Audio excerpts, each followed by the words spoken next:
पढ़ते बाइबल में लिखा यूहन्ना 9 के 1 में, जाते हुए उसने एक मनुष्य को देखा जो जन्म से अंधा था।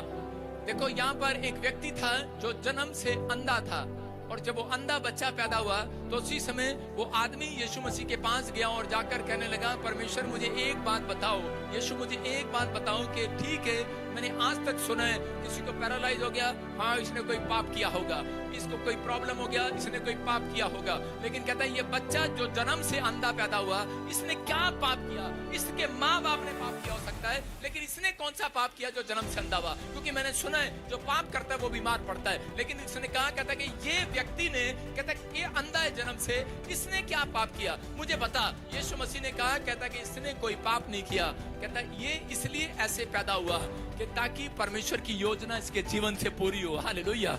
आज पवित्र आत्मा उन लोगों से बात कर रहा है। हो सकता है मसीह में आने के बाद आपको कोई ऐसी प्रॉब्लम होगी हो, मसीह में आने के बाद आपकी परिस्थितियां अब तक भी ठीक ना हो रही हो, आप बहुत प्रार्थनाएं कर रहे हो, बहुत कुछ कर रहे हो, लेकिन परमेश्वर की एक योजना है आपके जीवन से। अगर आपके हालात नहीं सुधर रहे, आपकी शादी नहीं हो रही, आपको बच्चा नहीं हो रहा, अगर मसीह में आने के बाद आपका कर्जा नहीं उतर रहा, आपके हालात बद से बदतर हो रहे हैं, आप ठीक नहीं हो रहे, तो पवित्र आत्मा कह रहा है, कहता है वेट करो। इसका मतलब परमेश्वर की कोई योजना है। जब तक आपके मोहल्ले शहर को पता नहीं लग जाता कि तुम किसी परिस्थिति में हो, कैसे हालात में हो, कितना छुपाओगे, नहीं छुपने देगा परमेश्वर। आप कितनी प्रॉब्लम में हो, परमेश्वर उसको उजागर करेगा और बताएगा लोगों को, देख इनके पास क्या नहीं है, कितने बेकार है, कितने कुछ, सब कुछ बर्बाद हो गया इनका।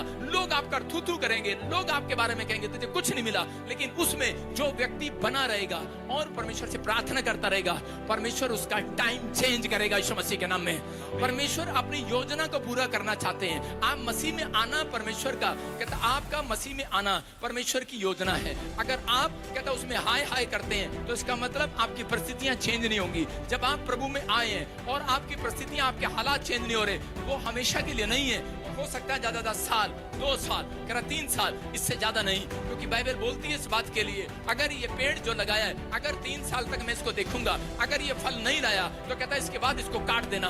पवित्र आत्मा भी देखता है, कहता है अगर 3 साल तक भी, 1 साल, 2 साल, 3 साल, अगर कोई व्यक्ति नहीं सुधरता तो वो काट देता है उसको। अगर कोई व्यक्ति प्रभु में होकर फिर भी बना रहता है, और चाहे वो किसी भी हालात में हो, कैसी भी परिस्थिति में हो, तो परमेश्वर उसके लिए योजना तैयार करता है। आज रात परमेश्वर ने आपके लिए एक योजना तैयार की हुई है। अगर आप मसीह में हो, आपका कोई काम नहीं बन रहा, पवित्र आत्मा कह रहा आपके लोग देख रहे हैं, आप पवित्र आत्मा एक योजना बनाएगा, आज रात एक प्लान बनाएगा और आपके हालात बदलेगा। आज रात आपके लिए एक समुद्र के 2 फाड़ करेगा, रास्ता बनाएगा, और उन्हीं लोगों के सामने, वही लोग आपके सामने, आपके गांव मोहल्ले शहर के जिन लोगों ने 3 साल में आपको देखा होगा मसीह में जाते हैं, वही कहेंगे आज रात के बाद, क्योंकि परमेश्वर की महिमा होगी उन लोगों के बीच में।